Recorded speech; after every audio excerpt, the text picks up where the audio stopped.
ಕನ್ನಡ ಸೇನೆ ಕರ್ನಾಟಕ ಮೈಸೂರು ಘಟಕದ ವತಿಯಿಂದ 2025ರ ನೂತನ ಕ್ಯಾಲೆಂಡರ್ ಅನ್ನು ಓಟಿ ರಸ್ತೆಯಲ್ಲಿರುವ ಸಚ್ಚಿದಾನಂದ ಆಶ್ರಮದ ಆವರಣದಲ್ಲಿ ಬಿಡುಗಡೆ ಮಾಡಿ ನೂತನವಾಗಿ ಆಯ್ಕೆಯಾದ ಮೈಸೂರು ಜಿಲ್ಲಾಧ್ಯಕ್ಷರಾದ ಸುಂದರ್ ಅವರನ್ನು ಆಯ್ಕೆ ಮಾಡಿ ಸನ್ಮಾನಿಸಿ ಗೌರವಿಸಲಾಯಿತು.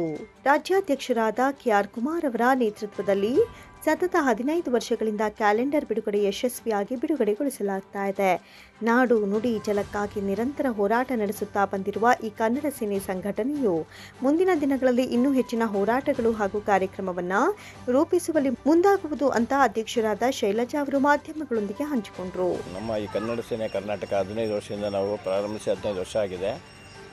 ನೂತನವಾಗಿ ಪ್ರತಿ ವರ್ಷ ನಾವು ಹೊಸ ಕ್ಯಾಲೆಂಡರ್ನ ಬಿಡುಗಡೆ ಮಾಡ್ತಾಯಿದ್ದೀವಿ. ಮತ್ತು ಜನಗಳಿಗೆ ಹಿತರಕ್ಷಣೆ ಏನೇನು ತೊಂದರೆ ಕುಂದುಕೊರತೆಗಳಿದ್ರು ಎಲ್ಲ ನಿಂತು ನಾವು ಬಗೆಹರಿಸಿ ಸಮಾಜ ಸೇವೆ ಮಾಡ್ತಾಯಿದ್ದೀವಿ. ಆದ ಕಾರಣದಿಂದ ಇದು ಮುಂದಕ್ಕೆ ಇನ್ನೂ ಅಭಿವೃದ್ಧಿಯಾಗಿ ಯಶಸ್ವಿಯಾಗಿ ನಮ್ಮ ಕೆಆರ್ ಕುಮಾರ್ ಅವರ ಹೆಸರು ರಾಜ್ಯದ ಅಧ್ಯಕ್ಷರವರು ಅವ್ರ ಮಾರ್ಗದರ್ಶನದಲ್ಲಿ ನಾವು ಎಲ್ಲನೂ ಹಮ್ಮಿಕೊಂಡು ಒಂದೊಂದಾಗಿ ಮಾಡ್ತಾಯಿದ್ದೀವಿ. ನೂತನವಾಗಿ ಏನಿಲ್ಲ ಎಲ್ಲ ಸದಸ್ಯರುಗಳು ಮತ್ತು ಅಧ್ಯಕ್ಷರು ಕಾರ್ಯದರ್ಶಿಗಳು ಎಲ್ಲರೂ ಸೇರಿ ಈ ಕಾರ್ಯಕ್ರಮನ ಯಶಸ್ವಿ ಮಾಡ್ತಾಯಿದ್ದೀವಿ. ಕನ್ನಡ ಸೇನೆ ಕರ್ನಾಟಕ ಮೈಸೂರು ಜಿಲ್ಲಾ ಘಟಕ ವತಿಯಿಂದ ನೂತನವಾದ ಕ್ಯಾಲೆಂಡ್ರನ್ನು ಬಿಡುಗಡೆ ಮಾಡ್ತಾಯಿದ್ದೀವಿ. ಪ್ರತಿ ವರ್ಷವೂ ಬಿಡುಗಡೆ ಮಾಡ್ತಾಯಿದ್ದೀವಿ. ಈ ವರ್ಷವೂ ಬಿಡುಗಡೆ ಮಾಡ್ತಾಯಿದ್ದೀವಿ. ನಮ್ಮ ಕೆಆರ್ ಕುಮಾರ್ ಅವರ ನೇತೃತ್ವದ ರಾಜ್ಯಾಧ್ಯಕ್ಷರಾದ ಕೆಆರ್ ಕುಮಾರ್ ಅವರ ನೇತೃತ್ವದಲ್ಲಿ ಪ್ರತಿ 15 ವರ್ಷದಿಂದನೂ ನಾವು ಈ ಕಾರ್ಯಕ್ರಮನ ಹಮ್ಮಿಕೊಂಡು ಯಶಸ್ವಿಯಾಗಿ ಮಾಡ್ತಾಯಿದ್ದೀವಿ.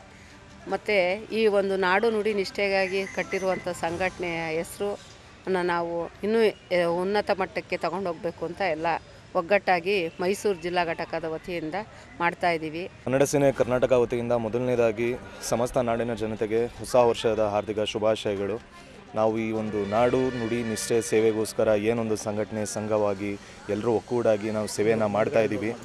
ಇದು ಪ್ರತಿಯೊಬ್ಬ ಕನ್ನಡಿಗನೂ ಕರ್ತವ್ಯ ಅಂತ ನಾನು ಹೇಳೋದಕ್ಕೆ ಇಷ್ಟಪಡ್ತೀನಿ. ಕ್ಯಾಲೆಂಡರ್ ಆಗಿರ್ಬೋದು ಅಥವಾ ನಮ್ಮ ಸಂಘಟನೆ ಯಾವುದಾದ್ರೂ ಕಾರ್ಡ್ ಆಗಿರ್ಬೋದು, ಅದರಲ್ಲಿ ಎಲ್ಲ ಕಡೆ ನಮ್ಮ ನಂಬರ್ಗಳು ಅಧ್ಯಕ್ಷರ ನಂಬರ್ ಎಲ್ಲ ಮೆನ್ಷನ್ ಆಗಿರುತ್ತೆ. ಯಾರಿಗೆ ಏನೇ ಸಮಸ್ಯೆ ಆದರೂ ನಮ್ಮನ್ನು ಸಂಪರ್ಕಿಸ್ಬೋದು. ಯಾವುದೇ ಭಯವಿಲ್ಲದೆ, ಯಾವುದೇ ಭಿನ್ನ ಭೇದ ಇಲ್ಲದೇ ನಾವು ನಮ್ಮ ಕೈಲಾಗಿದ್ದ ಸಹಾಯ ನಾವು ಮಾಡೋದಕ್ಕೆ ಪ್ರಯತ್ನ ಮಾಡ್ತೀವಿ. ಈ ಸಂದರ್ಭದಲ್ಲಿ ಅಧ್ಯಕ್ಷರಾದ ವಿಜಯ್ ಕುಮಾರ್, ಉಪಾಧ್ಯಕ್ಷರಾದ ಮಲ್ಲೇಶ್, ಯಶೋಧ ಹಾಗೂ ಕಾರ್ಮಿಕ ಘಟಕದ ಅಧ್ಯಕ್ಷರಾದ ರಾಜು, ವೃಷಭೇಂದ್ರ, ಪ್ರಜ್ವಲ್, ದಾಕ್ಷಾಯಿನಿ, ಗೀತಾ, ಮಲ್ಲೇಶ್ ಇನ್ನಿತರರು ಉಪಸ್ಥಿತರಿದ್ದರು.